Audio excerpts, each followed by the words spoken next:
Good afternoon, a big welcome, namaskara and vanakkam. I'm Nagarjun Dwakanath and you're watching SoSouth, your window to everything from the south, where we carry all the stories that matter to you with the southern flavor. And joining me today are my team of colleagues from southern part of India, Anaga Keshav from Chennai, Abdul Bashir from Hyderabad, Apurva Jayachandran from Vijayawada and Shivi Mol from Trivandrum. Let's listen into what my colleagues have you in store for the next 30 minutes.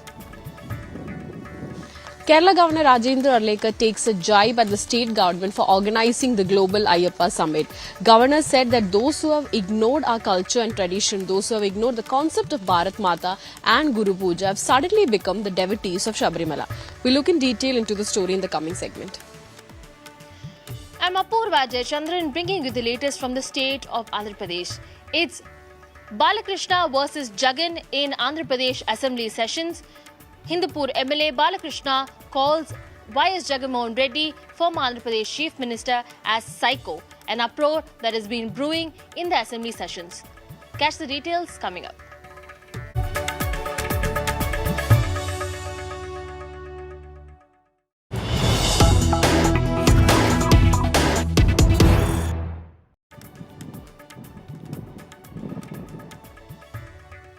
Breaking news coming in. Chief Minister of Karnataka has called a meeting of the Caste Census with the district officials as we speak. Deputy Chief Minister and many OBC ministers are a part of this meeting with all the district's officials. The Caste Census, which started few days ago, had hit a technical glitch during the survey, and hence teachers from various constituencies and various districts had complained to the government on platform issues, tech issues, and them not able to go to door with technical glitches, and hence they had gone to the district collector office with all the grievances. And today the chief minister wanted to sort out all these technical issues and has called a meeting with all the district commissioners and the district deputy collectors to ask them what is the status and why is it not happening as per plan. The last 48 hours has been difficult is what the teachers, Anganwadi teachers, have been complaining, who are going door to get the data on the caste census in Karnataka. The Chief Minister has put a deadline as October 7th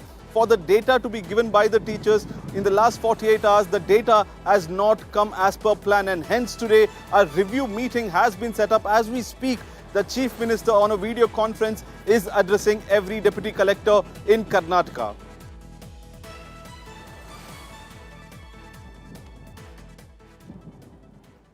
The Karnataka caste survey storm refuses to settle as we speak. A day after Karnataka High Court has allowed the survey to continue, the Chief Minister Siddaramaiah is all set to meet, and he's meeting the surveyors and the district officials. The High Court allowed the survey, but with strict riders. Participation is not mandatory is what the court said, and also asked the Backward Class Commission not to reveal information and not the people to be forced to reveal information, and all the data must be stored classified and confidentially. The survey panel also has been ordered to file an affidavit on the safeguards that they would take up. Even as the High Court lays down condition, the Congress government for its part has welcomed the court order and has even insisted the survey was never mandatory and it would only be voluntarily in the first place. Meanwhile, politics over the survey is heating up.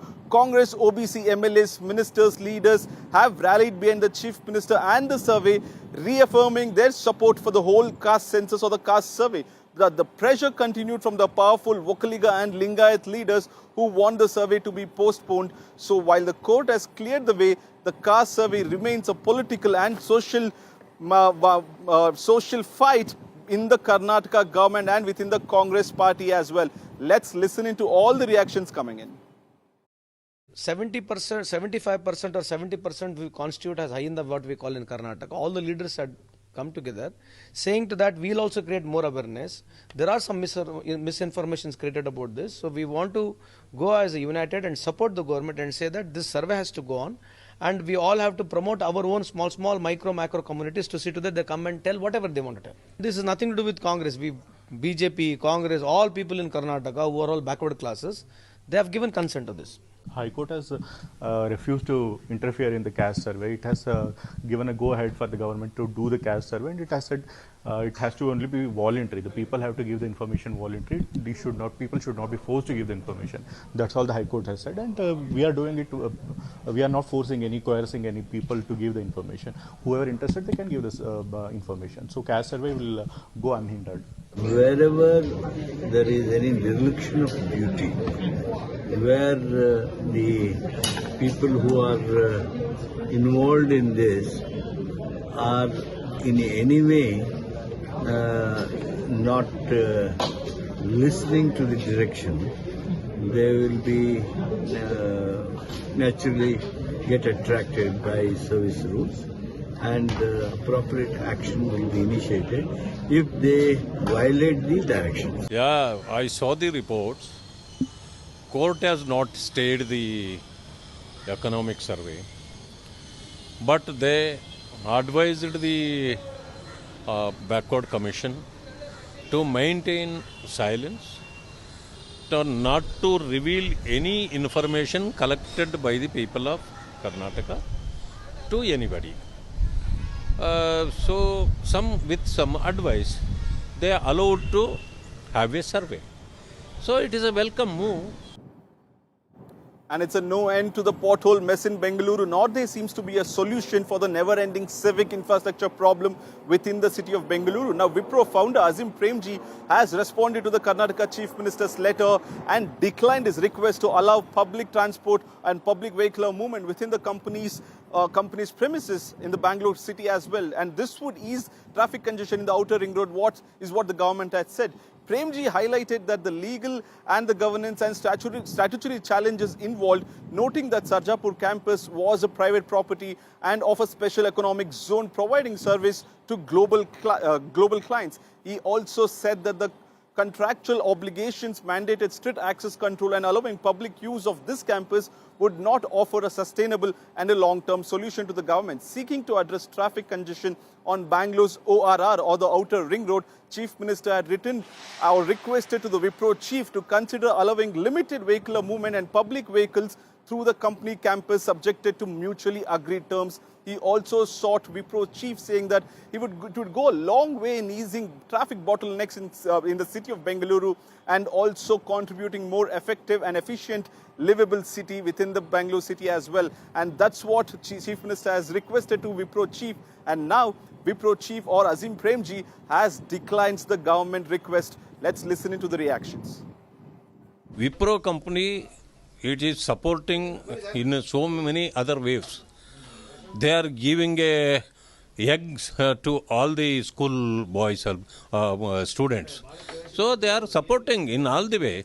But still, this government is just begging with the company to fill up the pathholes. This is not correct. When you cannot do justice, why you want to be in power? This government is the worst government ever seen by Karnataka, people of Karnataka. Our next story is in fact unfortunate and shameful to the city of Bengaluru. A shocking incident has come to light from the city of Bengaluru and in the DCP West limit. A woman was brutally beaten up by a sari shop owner in Avenue Road area. The woman was accused of stealing saris from the shop. The assault was caught on cam and by the bystanders were mute spectators when the assault was ongoing. The images show a woman being dragged, kicked and beaten in public. Initially, the police arrested the woman for stealing but took no action against the shop owner. Sparking outrage from the pro-Kannada activists, the police later acted and arrested the shop owner. And this after the protest outside the shop, police took action against the shopkeeper and his staff and arrested them. Police said 2 separate cases have been registered, one against the woman for theft and other against the shopkeeper and his assistant for the assault on the woman. An extremely shameful, unfortunate incident that shook the whole Bangalore city. This happened on September 21st is what we are told in the Avenue Road area. This is a shopping area where people usually go to purchase wholesale products, saris, jewels, household items.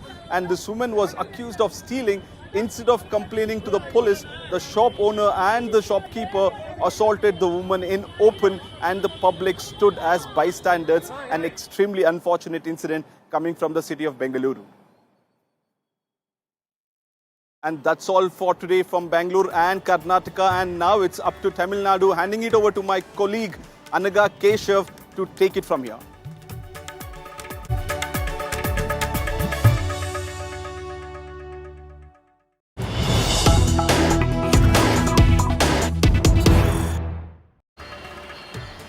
Well, we have a shocking and an extremely shameful statement that's coming in from a DMK Neta. Further widening the divide between North India and South India, this particular Neta from DMK, Mr. T.K.S. Elangovan, says that North Indian women are confined to their homes as housewives because of their religious practices. According to Mr. T.K.S. Elangovan, it's because of the fact that North Indian women follow Manu Dharma, which is a very crucial aspect of Hinduism. That is why they lack education. That is why they are confined to their homes as housewives. That is why North Indian women lack job opportunities.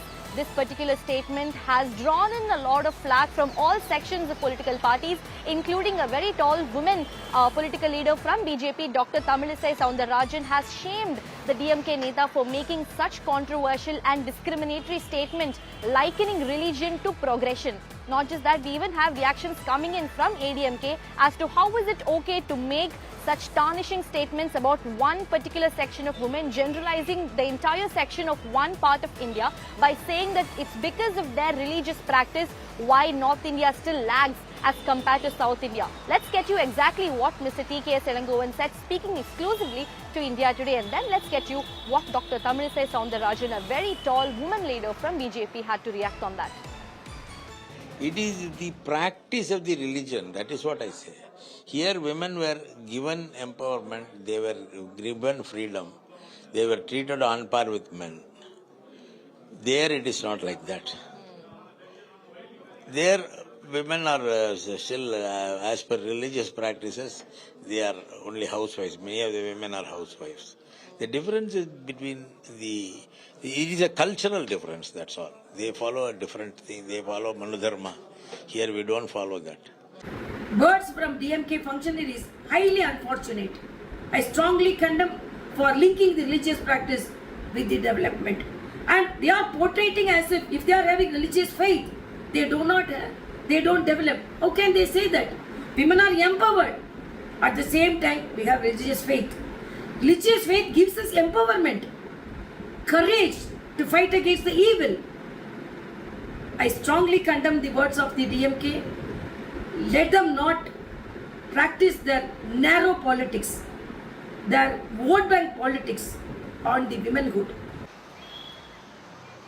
In fact, let me also give you some context as to what actually triggered these controversial statements from T.K.S. Elangovan. Yesterday, very ironically, the Industries Minister T.R.B. Raja was addressing a gathering in a women's college, the Ethiraj College for Women. That's where Industries Minister Mr. T.R.B. Raja was addressing a women gathering where he took up a data by saying that 43% of the workforce across the country of India is women from Tamil Nadu. 43% of women workforce in factories are from Tamil Nadu. And that explains as to how progressive Tamil Nadu is. That's the kind of statement that T.R.B. Raja made, and he just didn't stop there. He also said that that women from North India are confined to their homes. If you want to speak to women from North India, you ask her where your husband works. But if you want to speak to women from South India, you ask her where she studied and where she is working in. That's the kind of difference between North India and South India, is the kind of very shocking and controversial statement that T.R.B. Raja made. Backing him, the DMK Neta T.K.S. Elangovan said the very reason why North India still lags as compared to South India is because they still follow Manu Dharma, which is a very crucial aspect of Hinduism. And that is why North Indian women are confined to their homes, not really stepping out, whereas women of South India who don't follow Manu Dharma, apparently according to T.K.S. Elangovan, are out there killing it, working and killing it at their work and studying more. That's the kind of shocking and divisive statement that T.K.S. Elangovan made. Let's get you exactly what Industries Minister T.R.B. Raja had to say in his gathering yesterday. நீங்க எங்க உங்க புருஷன் எங்க வேலை பண்றாரு நீங்கள் எந்த வீட்டில் இருக்கீங்க, இந்த மாதிரி கேள்விகள் தான் வரும். தமிழ்நாட்டை மட்டும்தான் நீ என்ன படிச்சிருக்க, நீ என்ன வேலை பண்றன்ற கேள்வி. This doesn't happen overnight. This doesn't happen overnight. It takes a century of work. It's taken a century of work, at least in Tamil Nadu it has.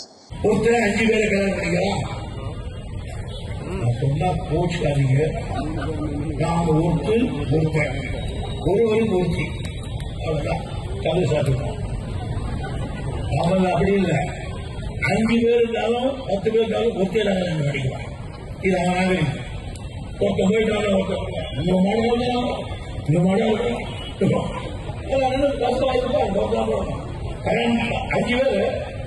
பேருக்கு ஒத்துக்கலாம் நினைக்கிறேன். இதான் 45 சட்டம். ஒருத்தர் 5 பேர்ல ஒருத்தர் போயிட்டாலும் வச்சுக்கோ, 4 பேர் இன்னும் முடிக்கலாம். இந்த நாட்டை நாகரிகத்துக்காக எங்களை பார்த்து நாகரிகம் இல்லாத சொல்ற நாட்டை. Well, what a shocking and a shameful statement to make about particularly women belonging to one section of the society. Well, up next we have another breaking that's coming in. There's a shocking VVIP, expose by the Madras High Court.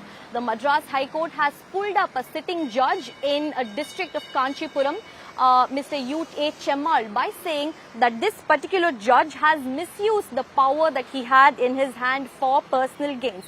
I'm going to take you through what exactly this particular sitting judge did. The High Court, in fact, had earlier ordered a probe into the allegations against the judge on September 10th. And now the registrar has filed a detailed report listing down the series of misconducts carried out by this particular judge. In fact, the findings reveal that the judge directed a drug inspector to initiate action against a medical shop after it refused to sell him medicines without a prescription. That's number one. Number two, he even went ahead and instructed a food safety officer to inspect a bakery next to his home over a personal quarrel that he had with the owner of that bakery. Third case of gross violation of power. The next instance, he even went a step further and ordered a municipal corporation, or a municipal commissioner in fact, to act against an apartment complex next to his residence after the management refused permission for him to park his personal vehicle inside that apartment. This series of gross violation of power, doesn't just end here. The most alarming revelation was that this particular judge went as far as remanding the Kanchipuram DSP, Mr. Shankar Ganesh, in a suo motu order over a personal row. In fact, just a day after this particular judge passed a suo motu order, the High Court of Madras immediately intervened and quashed this particular order on September 10th, observing that such actions by this particular sitting judge were taken with a motive against natural justice. In fact, the High Court has also noted that this judge has indulged in misuse of power and inhumane activities towards his personal security officers as well as members of the public. In fact, this particular finding report will now be placed before the Vigilance Committee of the High Court, which is expected to recommend disciplinary action against this particular judge, Chemmal.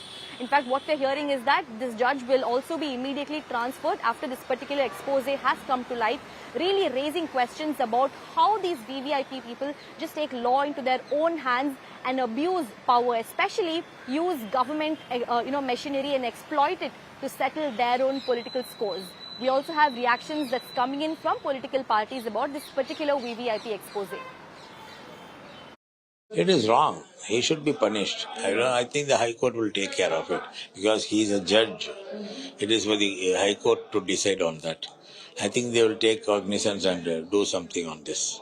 The High Court, there should be, I don't think there is any petition, but if there is a complaint given to the Chief Justice of Tamil Nadu, he may. Well, that's it from the state of Tamil Nadu. Handing it over to my colleague Apurva Jayachandran.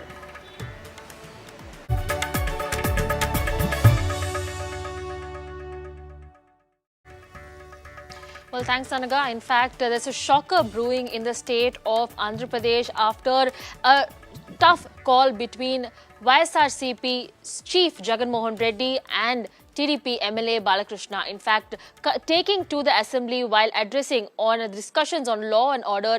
Hindupur MLA Balakrishna has not only commented on YSRCP's chief and former Andhra Pradesh Chief Minister Jaganmohan Reddy in his failure to speak with the cinematography minister, or in fact the debate going ahead with meeting with celebrities led by Chiranjeevi for a small talk. But more importantly, Hindupur MLA there, Balakrishna, is going on and has referred to the former Andhra Pradesh Chief Minister Jaganmohan Reddy as psycho. In a heated argument that had erupted in the Andhra Pradesh Assembly, Balakrishna not only stated that Jagan had failed to meet with the delegation that had been led by Chiranjeevi, but earlier on had asked them to meet with the cinematography minister rather than meeting with him when they had requested for time for discussion on cinematography and other issues relating to cinema, be it ticket price hike or much else as well. These comments that have been made by Balakrishna in the assembly yesterday draw sharp remarks from the YSRCP, calling it derogatory comments, demanding for an apology. In fact, megastar Chiranjeevi had also taken to platform X, wherein he had released a statement wherein he said that the delegation of talks that had been led by him did meet with Jagan, and more importantly that the former Andhra Pradesh Chief Minister Jaganmohan Reddy had given them the time that they had requested earlier. Listening to the reactions coming in on the same. ఇందాక గౌరవ శాసనసభ్యులు కామినేని శ్రీనివాసరావు మాడుతూ అప్పుడు అందరూ industry కలవడానికి వెళ్ళినప్పుడు psycho గారిని చిరంజీవి గారు గట్టిగా అడిగితే అప్పుడు ఈయన వచ్చాడంది అబద్ధం. గట్టిగా ఎవడు అడగలేదు అక్కడ. అది మీరు అన్నారు ఇందాక, ఏదో గట్టిగా అడిగితే ఈయన వచ్చాడు మళ్ళీ కలవడానికి, లేకపోతే ఏదో సినిమాటోగ్రఫీ మినిస్టర్ కలవమన్నారు అని. ఏంటంటే అండి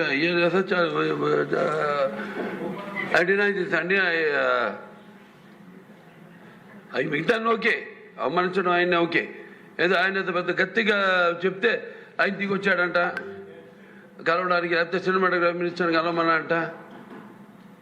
మనం కూడా నాకు ఇన్విటేషన్ వచ్చింది ఇక్కడ ఫిల్మ్ డెవలప్మెంట్ ఒక లిస్ట్ తయారు చేయమని.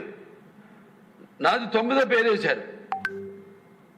అది ఎవరో ఈయన నేను అడిగాను కూడా, దుర్గేష్ గారిని కూడా అడిగాను, గౌరవ సినిమాటోగ్రఫీ మంత్రివర్యులు కూడా అడిగాను ఎవడో అడి వేసిందని. Respect human being, even be opposition or us. 9వ పేరు వేశారు.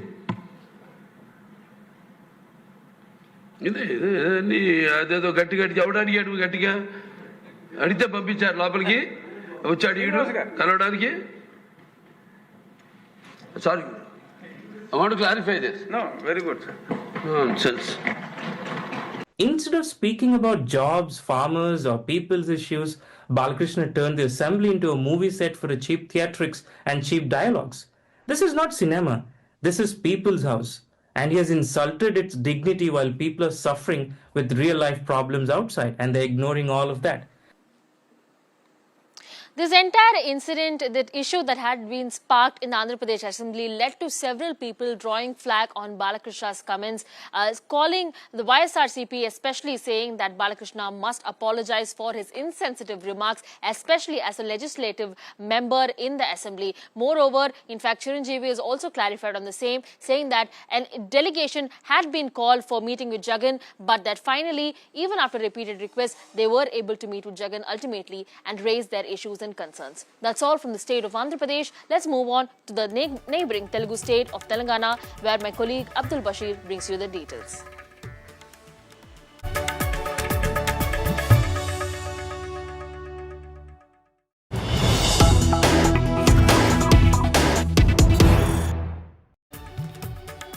Telangana Chief Minister Revanth Reddy takes a sharp dig at Prime Minister Narendra Modi and Home Minister Amit Shah while questioning as to what is the use of 56 inches when India cannot get gold medals in the Olympics. Now, this is the question that Telangana Chief Minister Revanth Reddy has put to the centre while a public meeting in Chennai, Tamil Nadu, Chennai.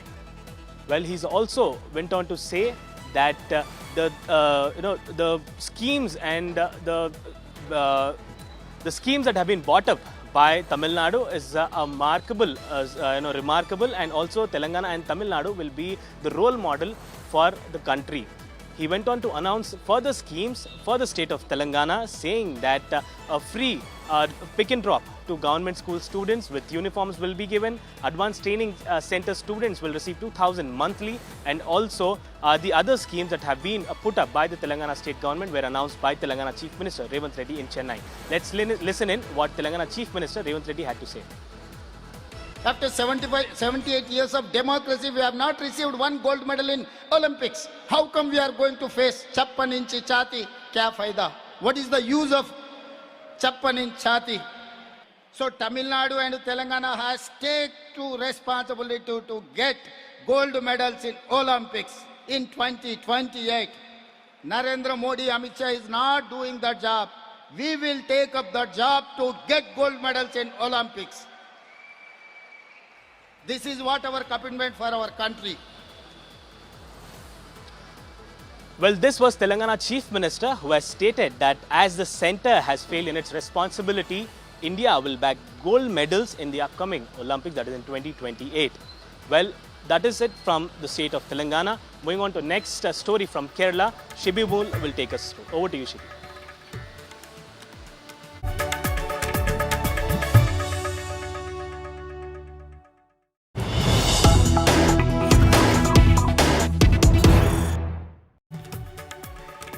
Thank you, Abdul Bashir. Well, Kerala Governor Rajendra Arlekar has taken a jibe at the state government over the organizing of the Global Ayyappa Summit.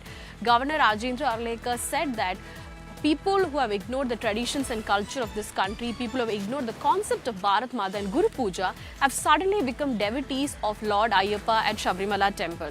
Governor also said that one needs to ask who are these people and why is it being done. He also says that this is for political convenience and the concept of Bharat Mata and Guru Puja are not politically convenient for all of them. A governor was speaking at the Kesari Weekly Navratri celebration. Now, Kesari Weekly is the RSS weekly in Kerala. Now, remember, there was a controversy in the past when two ministers boycotted an event at Raj Bhavan saying that a picture of Bharat Mata holding a saffron flag was used. The ministers boycotted the event and said that this is a picture used by the RSS and it cannot be used for official events. Later, another issue took place where, an investigation was ordered against school authorities after visuals of students washing the feet of teachers went viral during Guru Puja celebration. The governor had criticized the state government back then, and today we are hearing the governor coming down heavily, taking a jibe at the state government. Listen to what Governor Rajendra Arlekar said.